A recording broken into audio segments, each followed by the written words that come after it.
구약성경 욥기 9장 1절에서 16절까지 우리 한 목소리로 함께 봉독하겠습니다. 욥이 대답하여 이르되 진실로 내가 이 일이 그런 줄을 알거니와 인생이 어찌 하나님 앞에 의로우랴. 사람이 하나님께 변론하기를 좋아할지라도 천마디에 한마디도 대답하지 못하리라. 그는 마음이 지혜로우시고 힘이 강하시니 그를 거슬러 스스로 완악하게 행하고도 형통할 자가 누구이랴. 그가 진노하심으로 산을 무너뜨리시며 옮기실지라도 산이 깨닫지 못하며 그가 땅을 그 자리에서 움직이시니 그 기둥들이 흔들리도다. 그가 해를 명령하여 뜨지 못하게 하시며 별들을 가두시도다. 그가 홀로 하늘을 펴시며 바다 물결을 밟으시며 북두성과 삼성과 묘성과 남방의 밀실을 만드셨으며 측량할 수 없는 큰 일을 셀 수 없는 기이한 일을 행하시느니라. 그가 내 앞으로 지나가시나 내가 보지 못하며 그가 내 앞에서 움직이시나 내가 깨닫지 못하느니라. 하나님이 빼앗으시면 누가 막을 수 있으며 무엇을 하시나이까 하고 누가 물을 수 있으리야. 하나님이 진노를 돌이키지 아니하시나니 라합을 돕는 자들이 그 밑에 굴복하겠거든. 하물며 내가 감히 대답하겠으며 그 앞에서 무슨 말을 택하랴. 가령 내가 의로울지라도 대답하지 못하겠고 나를 심판하실 그에게 간구할 뿐이며 가령 내가 그를 부르므로 그가 내게 대답하셨을지라도 내 음성을 들으셨다고는 내가 믿지 아니하리라. 아멘. 할렐루야. 하나님의 은혜가 오늘 새벽에 하루의 첫 시간을 주 앞에 드리는 우리 믿음의 가족들에게 함께 하시기를 예수님의 이름으로 축원합니다. 오늘 이 말씀은 빌닷의 충고에 대한 욥의 대답입니다. 이 빌닷은 욥에게 하나님께서 공의로우신 분임과 인간이 죄인이라는 것을 말하고 있죠. 그는 욥이 그것을 알아야 된다고, 그것을 깨달아야 된다고, 욥 자신이 자기에게 있는 그 죄악들을 빨리 발견하여서 하나님 앞에 용서받아야 된다고 그렇게 말을 하고 있습니다. 그에 대해서 욥이 대답을 합니다. 2절에 보니까 진실로 내가 이 일이 그런 줄 알거니와 인생이 어찌 하나님 앞에 의로우랴 이렇게 말을 합니다. 욥은 철저하게 그 일에 대해서 알고 있다고 말을 하는 것이죠. 사람이 하나님 앞에 결코 의로울 수 없음을 말하고 있습니다. 3절에 보면은 사람이 하나님께 변론하기를 좋아할지라도 천마디에 한마디도 대답하지 못하리라 이렇게 말을 합니다. 1000분의 1도 결코 하나님 앞에서는 우리가 지혜 있는 사람처럼, 우리가 똑똑한 사람처럼 살 수 없음을 말하고 있는 것이죠. 이 욥은 하나님 앞에서 자신이 죄인이 아니라고 하고 있는 것이 아닙니다. 자신이 하나님께 따지는 것이 아니다라고 말을 합니다. 이 빌닷은 욥에게 충고를 하며 또 욥이 지금 그런 것들을 모른다고 생각하고 있는 것이죠. 그러나 그것은 욥도 잘 알고 있는 그런 내용이었습니다. 어쩌면 이 빌닷보다도 더 자기 자신에 대해서, 지금 상황에 대해서 잘 알고 있는 사람이 바로 욥이었던 것이죠.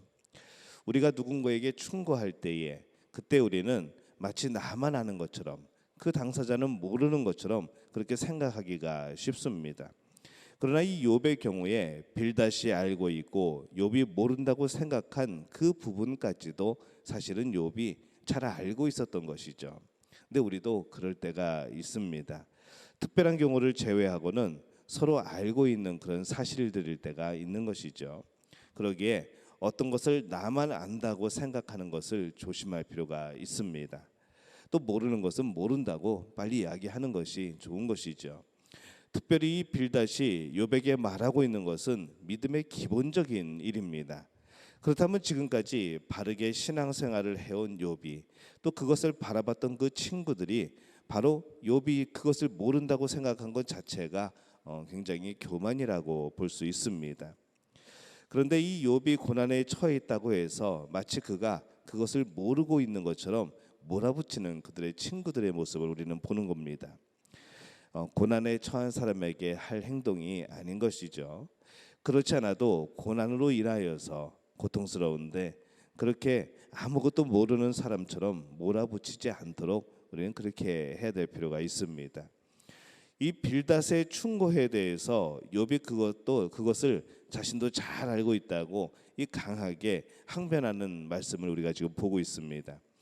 이 고난에 처한 사람을 그렇게 쉽게 보지 않도록 하는 우리의 마음이 필요합니다. 사람들은 이 고난에 처한 사람을 어떻게 보는가 하면은 자신보다 낮게 보는 경향이 있는 것이죠. 고난받는 사람을 너무 낮게 보는 그러한 경향들이 있습니다. 자기도 모르게 그렇게 보는 경우들이 있습니다.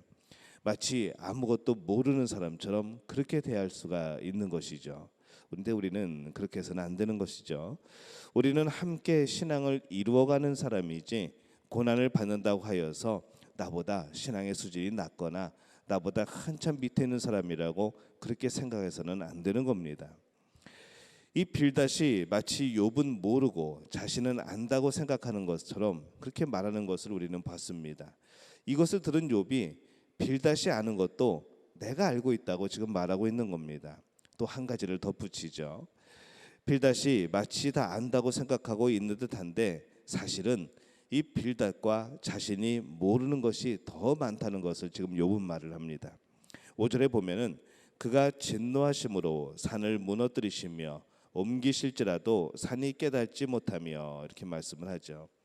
이 폭우나 이 자연재해로 산이 이곳에서 저곳으로 옮기더라도 산은 무슨 일이 일어난지 모른다고 말을 합니다. 이것은 의인법이죠.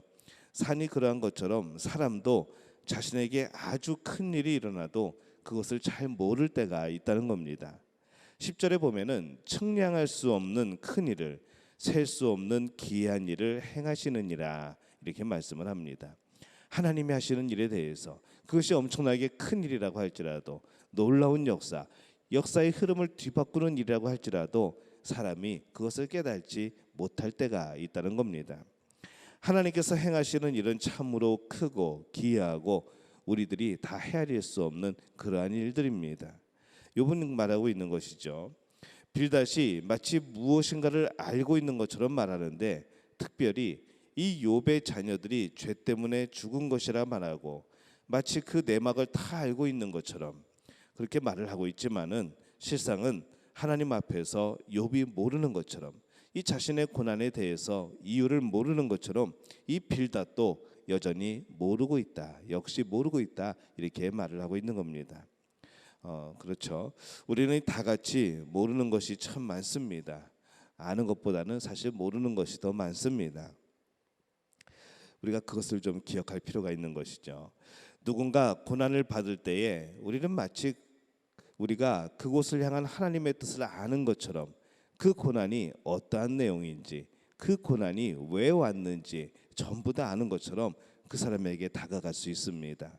너무나도 쉽게 답을 내려버릴 수 있는 것이죠. 그리고 쉽고 가벼운 그런 충고들을 합니다. 그러나 그것은 어떻게 보면 참 지혜 없는 모습입니다. 욥이 모르는 것처럼 빌닷도 역시 모르는 것이죠. 모르면 어떻게 될까요? 모를 때는 위로하고 기도해 주는 겁니다. 함께 기도하는 것이죠. 함께 기도할 사람이 필요한 겁니다. 충고할 사람이 아니라 함께 기도할 사람, 함께 마음을 나눌 사람, 또 그것을 털어놓을 수 있는 사람, 그것이 필요한 것이죠. 이 모르는 것을 하나님의 이름과 하나님의 뜻을 사용하여 쉽게 충고하는 것이 바로 지혜 없는 사람의 모습이라는 겁니다. 고난받는 사람이 알지 못하여 고통스러워할 때에 사실은 고난받지 못하는 사람도 알지 못하는 것이 많은 것이죠. 우리는 하나님 앞에서 함께 모른다는 사실을 인정해야 합니다. 하나님의 큰 뜻을, 하나님의 놀라운 역사를, 깊고 높은 그 뜻을 다 이해할 수 없다는 것을 인정할 필요가 있습니다. 빌닷이 아는 체 하였던 것이 사실은 모르는 것이었죠. 욥은 그것을 지금 지적하고 있습니다. 빌닷이 욥과 함께 모르고 있다는 것을, 그런데 자신은 고난받지 않고 있다고 하여서 마치 모든 것을 알고 있는 것처럼, 모든 것이 이미 다 지나간 것처럼, 이미 모든 것을 이루어서 어느 정도에까지 올라가 있는 것처럼 그렇게 생각하는 것은 안 된다는 겁니다. 그건 착각이라는 것이죠. 우리는 항상 어느 때든지 우리가 경험해보지 못한 새로운 환경, 새로운 고난, 새로운 어려움을 경험할 수 있습니다. 그럴 때에 처지가 또 바뀔 수도 있는 것이죠. 그렇기 때문에 우리가 서로에 대해서 그런 어려움이 있게 될 때에 우리는 서로에 대해서 위로하며 평안을 빌며 하나님 안에서 함께 있어주는 그것이 필요한 겁니다. 욥은 그 부분에 있어서 마음이 아팠던 것이죠. 빌닷은 욥이 모르는 것이 있다고 몰아붙입니다. 욥은 모르는 것은 사실 빌닷도 당신도 모르는 것 아니냐라고 받아치고 있습니다. 함께 모르는 것을 마치 욥만 모른다고 생각한 빌닷을 보고 있습니다. 욥이 고난받고 있기 때문에 그런 취급을 당하는 것이죠. 고난받는 사람은 그런 취급을 당하며 많이 힘들 때가 있습니다.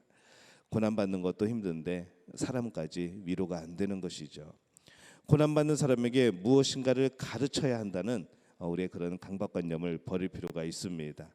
고난받는 사람에게 선생 같은 친구가 아니라 단지 함께 아파해 줄 수 있는 그런 친구가 필요하다는 것, 오늘 우리가 그런 친구가 되어야 되지 않겠나 그런 생각을 해봅니다. 여러분은 어떻습니까? 고난받는 이들에게 다가가게 될 때에 여러분 그들의 친구입니까? 아니면 그들의 선생입니까? 바라기는 정말 사랑하는 마음을 품고 가르치기보다는 함께 나누는, 함께 마음을 공감하는, 그리고 함께 기도할 수 있는 우리 믿음의 가족들이 되어주시기를 바랍니다. 오늘 그런 삶 가운데에 하나님께서 회복의 역사와 평안의 역사를 허락하실 줄로 믿습니다. 이 복을 누리는 우리 믿음의 가족들이 되어주시기를 예수님의 이름으로 축원합니다. 기도하겠습니다. 하나님, 은혜와 사랑에 감사합니다. 오늘 말씀을 통하여서 다시 한번 우리들의 교만했던 모습을 봅니다. 무엇인가 다 아는 것처럼, 다 겪은 것처럼 아버지 그렇게 살아가며 아버지 충고하였던 우리의 모습, 상대방의 고난을 바라보지 못하고 그 삶에 보이는 문제점만을 생각했던 우리의 모습들, 하나님 이제 우리의 눈을 떠서 아버지 그들 옆에서 함께 울어주고 함께 아파해주고 함께 기도할 수 있는 우리들 되게 도와주옵소서. 하나님께서 예수님께서 그리하셨던 것처럼 성령께서 오늘 우리의 삶 속에서 함께 하셨던 것처럼 우리 또한 그들에게 그런 좋은 친구가 되어줄 수 있도록 주님 역사하여 주옵소서. 모든 것을 주님께 부탁하옵고 예수님의 이름으로 간절히 축복하며 기도하옵나이다. 아멘.